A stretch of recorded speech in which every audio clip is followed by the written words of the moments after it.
4 لوگ دنیا میں ایسے ہو چکے ہیں جنہیں اللہ تبارک و تعالیٰ نے پوری دنیا میں اقتدار دیا، ایک وقت میں پوری دنیا کا ایک ہی بادشاہ۔ 2 مسلمان تھے، 2 کافر۔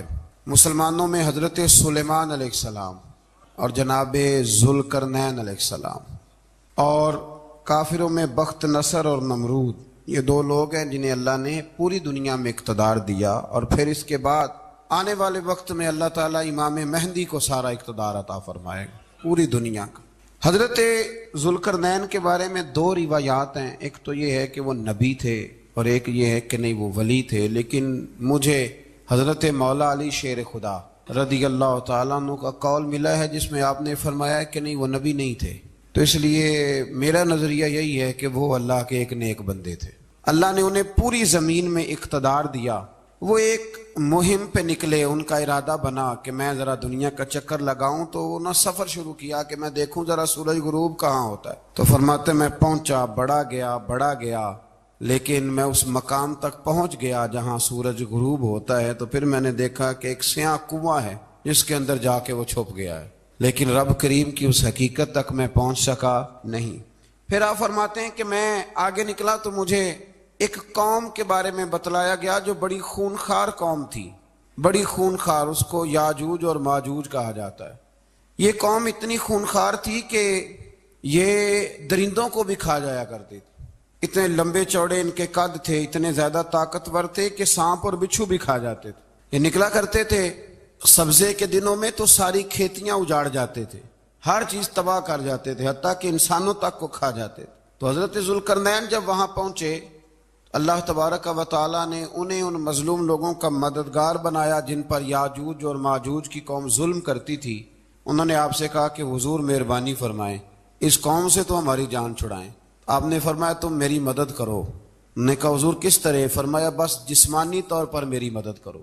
تو آپ نے پھر وہاں ایک دیوار بنائی، لوہا کاٹ کر، سیسا پگھلا کر، پتھر ڈال کر ایک بڑی موٹی تازی دیوار بنائی، اور اتنی اونچی بنائی، اور پھر اس کے چاروں جانب آگ جلائی تاکہ وہ لوہا اس طرح پگھل جائے کہ وہ دیواروں کے ساتھ چپک جائے، تاکہ کوئی آدمی پیر رکھنا چاہے تو پیر رکھ کے اس پہ چڑھ نہ سکے۔ آپ نے وہ دیوار بنائی۔ اب اس قوم کا حال یہ ہوا کہ وہ اس کے اندر قید ہیں، وہ صبح جب اٹھتے ہیں تو اس کو توڑنا شروع کرتے ہیں، توڑتے رہتے ہیں، تو جب شام ہوتی ہے تو ان میں سے ہر روز ایک شخص کہتا ہے اتنی رہنے دو باقی کل کریں گے، لیکن جب وہ سویرے اٹھتے ہیں تو اللہ تعالیٰ اس دیوار کو پھر سے مضبوط فرما دیتا ہے۔ نبی کریم علیہ السلام نے فرمایا قرب قیامت میں ایک وقت آئے گا، قیامت کے قریب جا کے ایک ٹائم ایسا آئے گا کہ اس مخلوق میں سے ہی ایک شخص پکارے گا اور پکار کے کہے گا کہ اب سو جاؤ انشاءاللہ۔ اللہ ان کی زبان پہ جاری کہے گا اب سو جاؤ اور سویرے انشاءاللہ یہیں سے شروع کریں گے۔ تو فرمایا وہ چونکہ انشاءاللہ کہیں گے تو پھر اللہ تبارک و تعالی اگلے دن اس دیوار کو وہیں پہ رکھے گا جہاں رات کو انہوں نے اسے چھوڑا تھا۔ اگلے دن وہ توڑیں گے تو دیوار ساری ٹوٹ جائے گی، اور پھر اللہ تبارک و تعالی کا فضل ہوگا تو مسلمان کی طرف وہ بڑھیں گے، وہ قتل و غارت کریں گے، پھر سے وہی درندگی کریں گے۔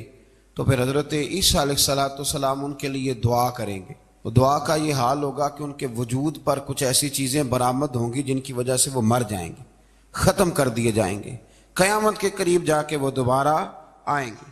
اس کے بعد پھر اللہ تبارک و تعالیٰ نے سورہ کہف کی آخری آیات میں 7 سمندر اور ان جیسے اور بھی آ جائیں، فرمایا 7 سمندر ہوں اور ان جیسے اور بھی آ جائیں اور مل کر وہ روشنائی بن جائیں تو میرے رب کے کلمات ختم ہونے سے پہلے سمندر ختم ہو جائیں گے۔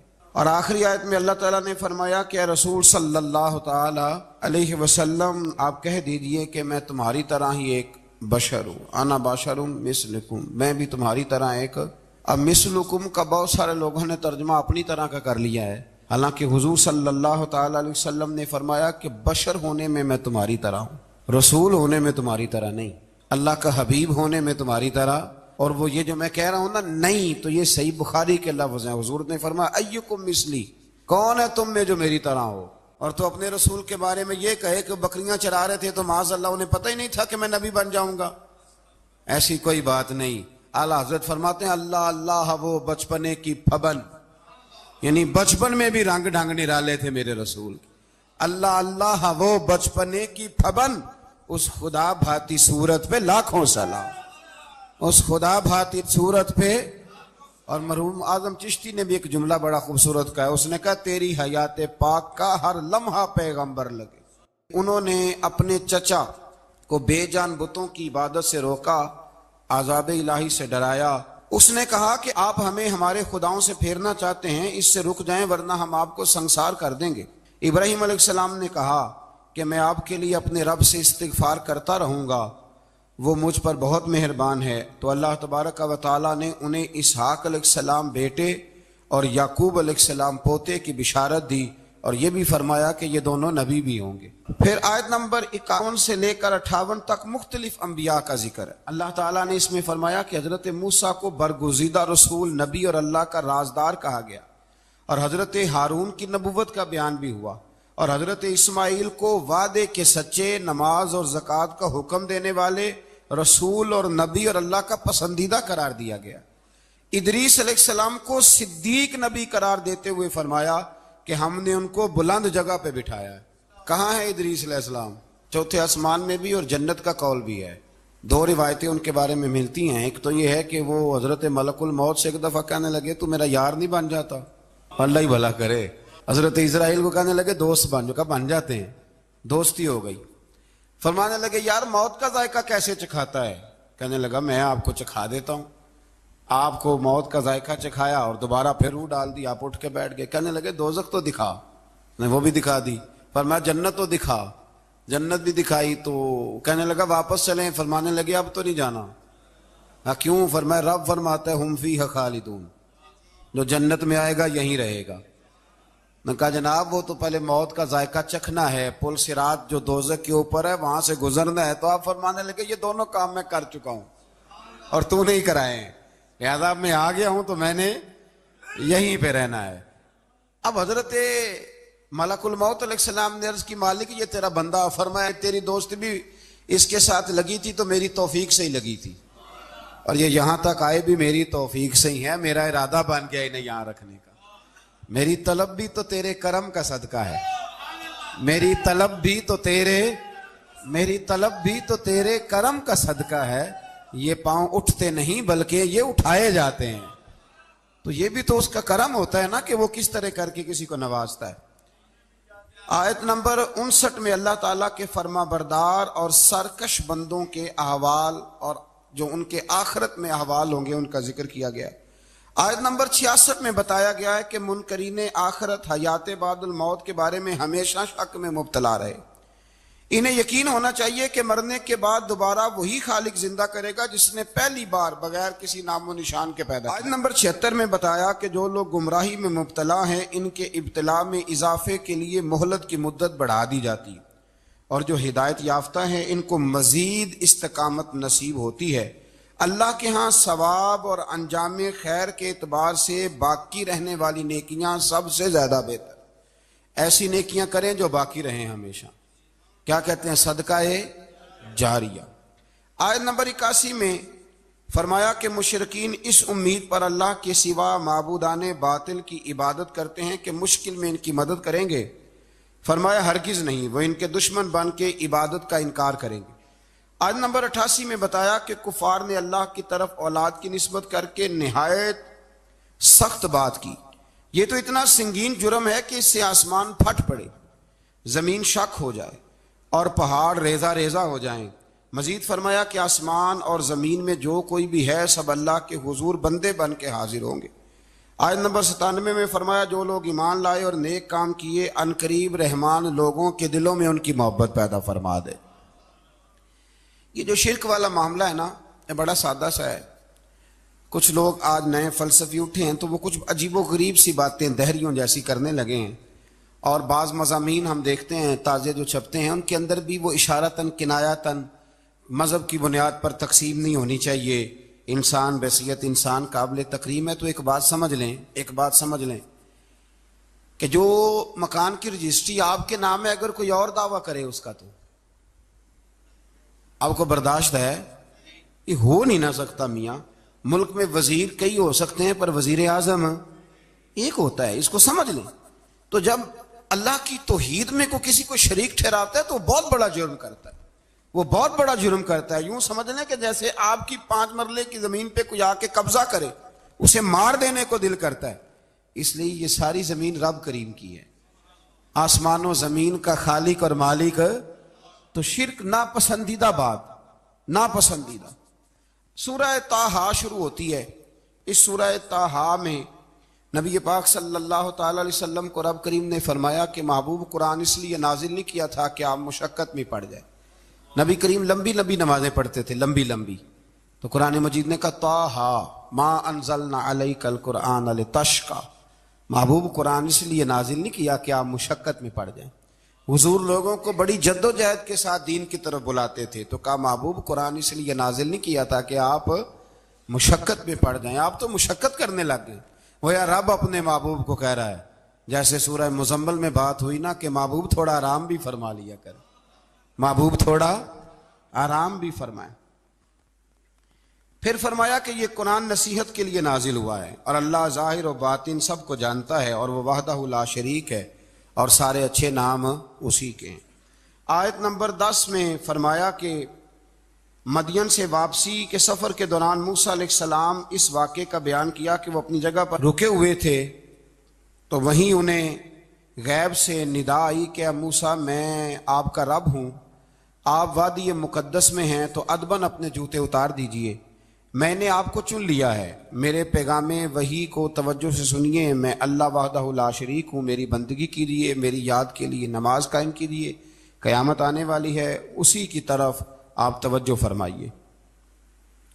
اسی موقع پر آپ کو جو معجزات عطا کیے گئے ان کا بھی ذکر ہے, اور وہ ہم پیچھے بہت ساری جگہوں پہ اس کا ذکر کر آئے کہ اللہ تعالیٰ نے ان کو ایک ایسا عصا عطا فرمایا تھا کہ وہ ایک دم میں ہی بہت بڑا اژدہا بن جایا کرتا تھا.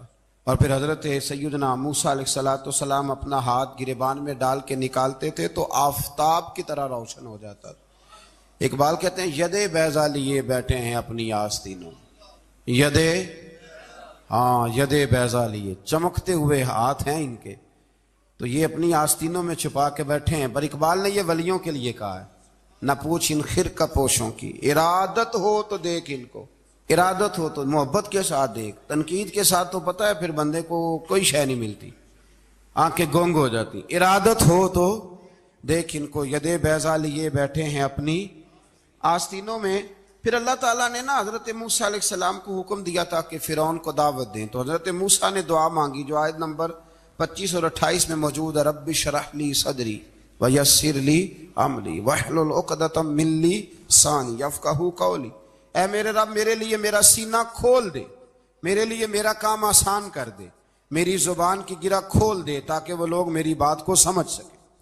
یہ آپ نے دعا فرمائی, اور آگے جا کے مزید آپ نے التجا کی کہ میرے خاندان میں سے میرے بھائی ہارون کو اس مشن میں میرا وزیر بنا دے تاکہ مجھے تقویت ملے, اور اسے میرا شریک کار بنا دیجیے. اللہ تعالیٰ نے ان کی اس دعا کو قبول فرما لیا.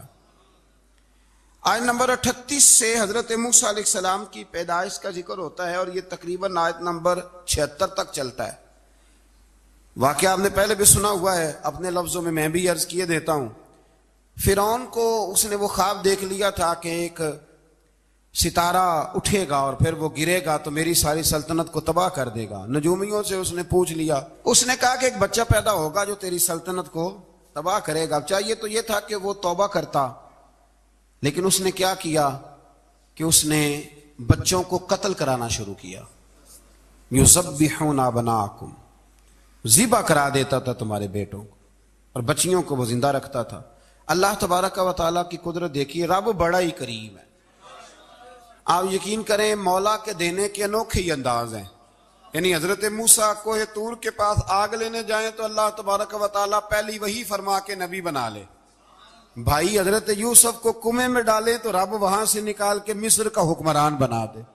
وہ بڑا ہی بے نیاز ہے. مولا کے دینے کے انداز بڑے ہی انوکھے ہیں, وہ بڑے انوکھے انداز میں نوازتا ہے. تو حضرت موسیٰ جب پیدا ہوئے تو ان کی والدہ نے پتہ کیا کیا, ان کو ایک صندوق میں بند کر کے دریا میں بہا دیا. اب دریا میں بہتے جا رہے ہیں تو ماں تھی تو پریشان بھی ہو گئی. ان کی ہمشیرہ کو کہنے لگی ذرا دھیان رکھنا کدھر جاتے ہیں. حضرت موسیٰ علیہ السلام دریا میں بہتے بہتے نا فرعون نے نا دریا کے کنارے مکان بنایا ہوا تھا. آپ کو پتا ہے بادشاہوں کا ذوق ہوتا ہے. آج کل ہمارے جو حکمران ہیں انہوں نے اس کا نام فارم ہاؤس رکھا ہوا ہے, میرا فارم ہاؤس, اور پرانے زمانے میں لوگ ڈیرا کہتے تھے. تو اس نے بھی اس طرح کا فارم ہاؤس بنایا ہوا تھا. وہاں پہ حضرت موسیٰ علیہ السلام تیرتے ہوئے تابوت کے اندر, صندوق کے اندر جا رہے ہیں. فرعون اور ان کی بیوی حضرت آسیہ بے اولاد تھیں, بڑی تڑپ تھی بیٹے کی, وہ بھی وہاں کھڑی تھی. صندوق تیرتا ہوا آیا تو فرعون نے کہا کہ جاؤ پکڑ کے لاؤ دیکھو کیا ہے. جب وہ لے کے آئے نا تو آپ کی ہمشیرہ جو نگرانی کر رہی تھی پریشان ہو گئی کہ یہ تو اس کے ہاتھ لگ گئے, یہ تو اب مار ڈالے گا. لیکن جب خوبصورت اور چمکتا ہوا بچہ دیکھا تو بی بی آسیہ کہنے لگی یہ بنی اسرائیل کا ہے ہی نہیں, یہ تو پتہ نہیں کہاں سے بہتا ہوا یہاں آ گیا ہے, تو ایسے ہی چھوڑ, یہ پتہ نہیں کہاں سے, یار رکھ نہ لیں. تو حضرت موسیٰ علیہ السلام وہ کہنے لگا نہیں انہی کے ہیں, موسیٰ علیہ السلام اسی کے ہیں. تو آسیہ کہنے لگی تیرے تو سر پہ نا بس بھوت ہی سوار ہو گیا, ہر وقت وہی لوگ تجھے یاد رہتے ہیں, پتہ نہیں کہاں سے بہ کے آیا. اب رکھ لیا, مان گیا فرعون. آپ فرعون کے گھر میں جو اس لیے بچے مروا رہا تھا کہ میری سلطنت حضرت موسیٰ پیدا نہ ہو جائیں, تو اسی کے گھر میں پرورش پانے لگے, اسی کے گھر میں. اب عورتیں منگائیں گئی دودھ پلانے کے لیے, تو حضرت موسیٰ علیہ السلام کسی بی بی کا دودھ نہیں پیتے, تو آپ کی ہمشیرہ نہ وہیں دائیں بائیں گھومتی رہتی. تو کہنے لگی جناب آسیہ سے کہ میں ایک بی بی کو جانتی ہوں, بڑی صاف ستھری ہے, مجھے امید ہے یہ بچہ اس کا دودھ پیے گا. تو فرعون کہنے لگا دوڑ کے لا. تو وہ اپنی والدہ کو لے کے آئیں تو حضرت موسیٰ نے فوراً دودھ پینا شروع کر دیا. فرعون کو پھر تھوڑا شک ہوا. ایک روایت یوں بھی لکھی ہے بعض لوگوں نے کہ فرعون ایک دن اٹھایا ہوا تھا حضرت موسیٰ کی, ابھی تھوڑی سی عمر تھی, تو آپ نے اس کی داڑھی پکڑ کے تو ایک گھونسا دے مارا. جلالی تو شروع سے ہے نا. تو کہنے لگا آسیہ تو مان نہ مان یہ بچہ وہی ہے. تو حضرت بی بی آسیہ کہنے لگی کہ تجھے غلط فہمی ہے, یہ وہ نہیں ہے. اس نے کہا دیکھو نا یہ تو اٹھاتی ہے تو پیار کرتا ہے, اور میرے جب قریب آتا ہے تو اس کے لب و لہجے میں تلخی محسوس کرتا ہوں. اس نے کہا بچوں کو کیا پتا. خیر ایک طرف اس نے کھانے پینے کی چیزیں رکھ دی, ایک طرف انگارے رکھ دیے. وہ بھی حضرت آسیہ کہتی ہیں کہ تجھے سمجھ آئے بچے بچے ہوتے. حضرت موسیٰ بچے تو تھے, پر تھے تو اللہ کے نبی نا, اللہ کے نبی تھے. جب اس نے کہا نا یہ بچے ہیں, تو حضرت موسیٰ علیہ السلام بجائے انگاروں کی طرف جانے کے نبی تھے, وہ سیدھے کھانے پینے والی چیزوں کی طرف بڑھنے لگے. فرعون کہنے لگا اب بتا. اللہ تعالیٰ نے حضرت جبریل کو بھیجا, انہوں نے کہا ادھر نہیں جانا آپ ادھر جائیے. تو آپ آگ کی طرف گئے اور ایک کوئلہ اٹھا کے زبان پہ رکھ لیا. تو آسیہ کہنے لگی سمجھ آئی, بچے کو کیا پتا کدھر جانا ہے کدھر نہیں جانا. اگر وہ اتنا ہی خیال ہوتا, وہی بچہ ہوتا تو آگ. اور بعض مفسرین نے لکھا ہے یہ جو حضرت موسیٰ دعا مانگتے تھے نا ربی شرح لی صدری ویسر لی امری, یہ وہ آگ کا انگارہ جب کوئلہ منہ میں رکھا تھا نا, تو اس کی وجہ سے زبان میں کچھ لکنت آ گئی. تو آپ دعا کرتے تھے کہ یا اللہ میری زبان کی وہ بند گرا کھول دے, تاکہ میں کھل کے فرعون کے سامنے بات کر سکوں. وہیں حضرت موسیٰ پلنے لگے, وہیں پلے, وہیں جوان ہوئے, وہیں اللہ نے ساری دولتیں دی. بہن بھی ملی, ماں بھی ملی, اور سارے عزیزوں کا پیار بھی ملا. اسی گھر کے اندر اللہ نے پرورش کر کے فرعون کے ظلم سے بنی اسرائیل کو نجات عطا فرمائی. آج نمبر 77 سے موسیٰ علیہ السلام کو حکم ہوا کہ راتوں رات بنی اسرائیل کو لے کے نکل جائیں. انہیں اللہ کی طرف سے یقین دلایا گیا کہ ان کے لیے سمندر میں خشک راستہ نکال لیا جائے گا. فرعون نے ان کا تعاقب کیا اور سمندر میں غرق کر دیے گئے. اس مقام پر اللہ تعالیٰ نے بنی اسرائیل پر اپنے احسانات کا ایک بار پھر ذکر فرمایا. حضرت سعد بن ابی وقاص رضی اللہ تعالیٰ عنہ بھی ایک دن جہاد کے لیے نکلے تو رستے میں سمندر آ گیا. حضرت موسیٰ کی قوم کو نا سمندر نے رستہ دیا تھا. تو جناب سعد بن ابی وقاص سمندر کے کنارے کھڑے ہو کے, اب وہ لوگ پوچھنے لگے حضور کیا کرنا ہے. فرمایا کرنا کیا ہے, ابھی دیکھیں کیا ہوتا ہے. تو فرمانے لگے وہ سمندر و دریا, اگر تو حضرت موسیٰ کی نافرمان قوم کو رستہ دیتا ہے تو ہم تو رسول اللہ کے فرما بردار غلام ہیں, ہمیں بھی رستہ دے. تو 12 رستے بن گئے دریا میں سے. جناب سعد بن ابی وقاص لشکر لے کے گزر گئے, باہر گئے تو ایک دفعہ پھر صحابہ کو یقین دلایا. فرمایا کسی کی کوئی چیز تو نہیں رہ گئی دریا میں. دشت تو دشت ہیں دریا بھی نہ چھوڑے ہم, بحر ظلمات میں دوڑا دیے. اب میں کیا کروں, علامہ اقبال نے ہر جگہ کلام لکھا ہے, ہر جگہ. یہ آپ کو پتہ نا, ایک صاحب مجھے بھی سمجھا رہے تھے, میں نے جمعے میں بھی وضاحت کی. کہنے لگے آپ اقبال کی بڑی تعریفیں کرتے ہیں. میں نے کہا مجبوری ہے, وہ کام ہی تعریفوں والے کرتے ہیں. تو ہو جاتی ہیں، کیا کیا جائے، آمدام برسر مطلب۔ تو حضرت سعد بن ابی وقاص نے پوچھا کچھ رہ تو نہیں گیا؟ کہا جناب پیالہ رہ گیا میرا مٹی کا دریا میں۔ تو حضرت سعد بن ابی وقاص کہنے لگے کوئی مسئلہ نہیں، ہم رسول اللہ کے غلام ہیں، اور اس پر بڑی دلائل ہیں، وقت نہیں ہے آگے بڑھنا ہے۔ فرمایا او دریا، او ہمارا پیالہ تو واپس کر دے۔ تو ایک لہر آئی تو پیالہ بھی کنارے پہ پھینک گئی۔ تو اللہ تعالیٰ نے حضرت موسیٰ علیہ السلام کو کی قوم کو وہاں سے نجات دی۔ آیت نمبر 85 سے سامری کا ذکر ہے۔ سامری ایک جادوگر تھا۔ جب حضرت موسیٰ علیہ السلام تشریف لے گئے نا کوہ طور پہ، تو اس نے نا سونے کا ایک بچڑا بنا دیا تھا، اور اس کے منہ میں ایسی تاریں اس نے لگائی تھیں کہ جب ہوا چلتی تھی تو وہ تاریں بجتی تھیں، مفسرین نے لکھا ہے۔ تو بنی اسرائیل والوں کو یہ کہتا تھا دیکھو یہ بولتا ہے، تو بڑے کمزور ایمان کے لوگ تھے، اس طرف متوجہ ہو گئے۔ حضرت موسیٰ علیہ السلام واپس آئے تو انہوں نے پوچھا کہ یہ ماجرا کیا ہے؟ تو اس نے کہا کہ میں نے نا حضرت جبریل علیہ السلام کا گھوڑا جب چل رہا تھا تو ان کے پاؤں سے جو مٹی لگ رہی تھی وہ مٹی میں نے تھوڑی اٹھا لی تھی، اور وہ میں نے اس کے منہ میں رکھی ہے، جس کی وجہ سے اس کے منہ سے آواز ہے۔ وہ مٹی کب اٹھائی تھی وہ بھی لکھا ہے مفسرین نے کہ حضرت موسیٰ علیہ السلام نے جب کہا نا بنی اسرائیل والوں کو کہ گھوڑے ڈالو اندر، حالانکہ رستے بن بھی گئے تھے، پھر بھی کہنے لگے ایسا نہ ہو کہ اندر جائیں تو پانی پھر آ جائے، تو یہ جاتے نہیں تھے، ڈرتے تھے، کمزور ایمان کے لوگ تھے نا۔ اصل مسئلہ نا اندر کا ہے۔ آپ یقین کریں یہ بڑی باکمال بات ہے، میں تو اس نتیجے پہ پہنچا ہوں تھوڑی سی زندگی گزار کے کہ یقین اگر مضبوط ہو نا تو انسان کی زندگی کا ہر کٹھن رستہ آسان ہو جاتا ہے، لیکن جن